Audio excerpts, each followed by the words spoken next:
Welcome to the Ancestral Findings podcast. Today we continue our story of the lost treasure of Francis Wainwright with Chapter 3, The First Clue.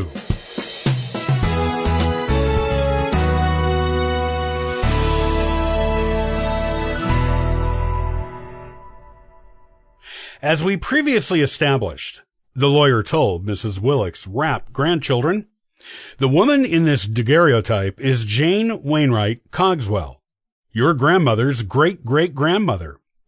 The photo was taken in 1853 when Mrs. Cogswell was 85 years old. Back then, photography was extremely new, and families who had the money to do it were dragging their elderly relatives in to have their photos taken.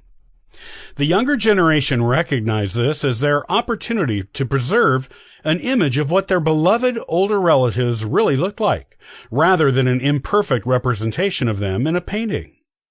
As with most new technologies over the centuries, the elderly subjects of these early photographs were frequently less than thrilled with being made to use it, because they didn't understand the purpose of it. It just seemed like silly vanity to them. But they usually went along with the trips to the portrait studios to make their younger loved ones happy. Yeah, she doesn't exactly look happy, James, Mrs. Willock's 25-year-old grandson, pointed out. No, she doesn't, the lawyer agreed. But that is likely because a person had to sit perfectly still for 10 minutes or more to get an image imprinted on the photographic plates back in those days. Imagine having to hold a smile that long. It's why most people in early photos aren't smiling. But I agree, Mrs. Cogswell was likely only doing this to get her children and grandchildren off her back about having her picture taken. So where is the first clue? Grace, James's 23-year-old sister, wanted to know. It's right here in the daguerreotype, the lawyer answered her, smiling conspiratorially as if he were relishing every moment of this delicious reveal. Take a closer look. He pointed to a spot in the middle of the photograph, right over the venerable chest of the stern-looking Jane Wainwright Cogswell. All 5 grandchildren leaned in closer to his desk to get a better look. It looks like she's wearing some kind of shawl, Adam, Grace and Jamie's 22-year-old cousin, observed. That's part of it, the lawyer agreed. Look closer. What else do you see in that particular area? Be observant.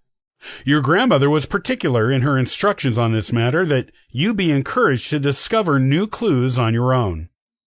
I can help you with this first one, and there is a chain of previously discovered clues after that, which generations of your family up to your grandmother discovered.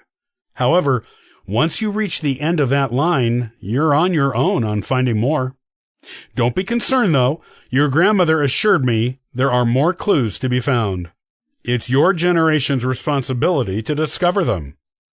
Well, there's some kind of pin on the shawl, Emily, Adam's 19-year-old cousin, pointed out. And maybe a jewel on the pin? Christine, Adam's 29-year-old sister, guessed.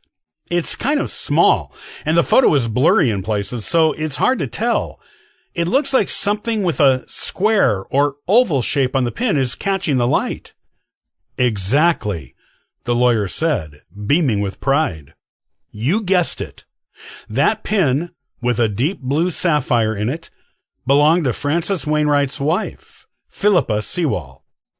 Your family legend states he purchased it for her in England as a wedding present before they immigrated with a group of other Puritans to the New World.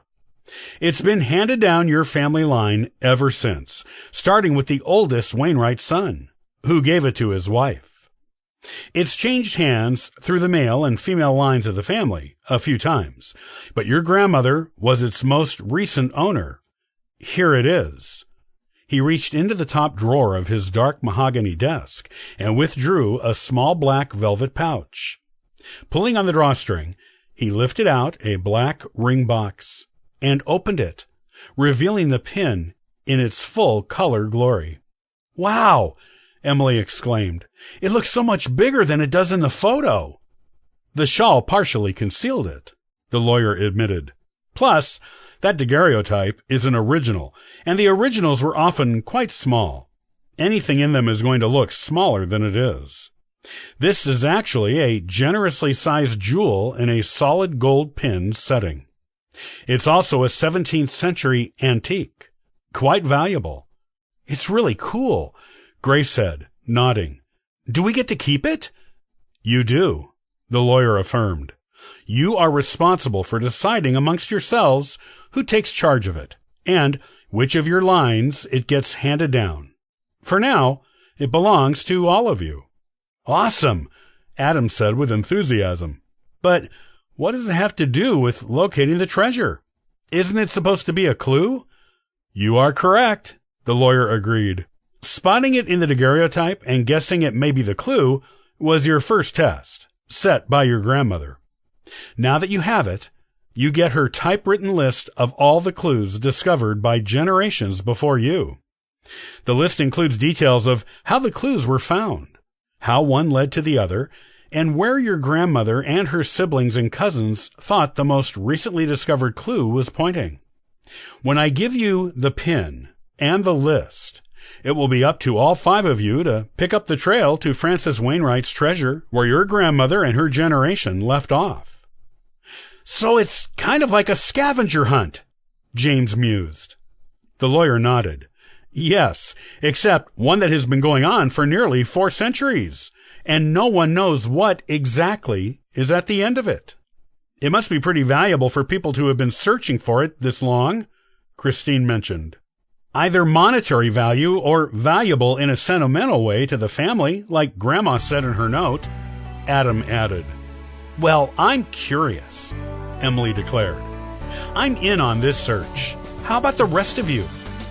All of Martha Jane Willick's grandchildren nodded and declared their agreement as the lawyer handed them the pin and the list. The search was officially on.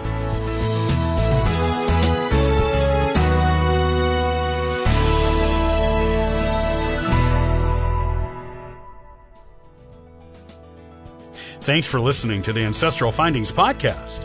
For free resources to help you in your genealogy research, you can visit ancestralfindings.com. Happy searching!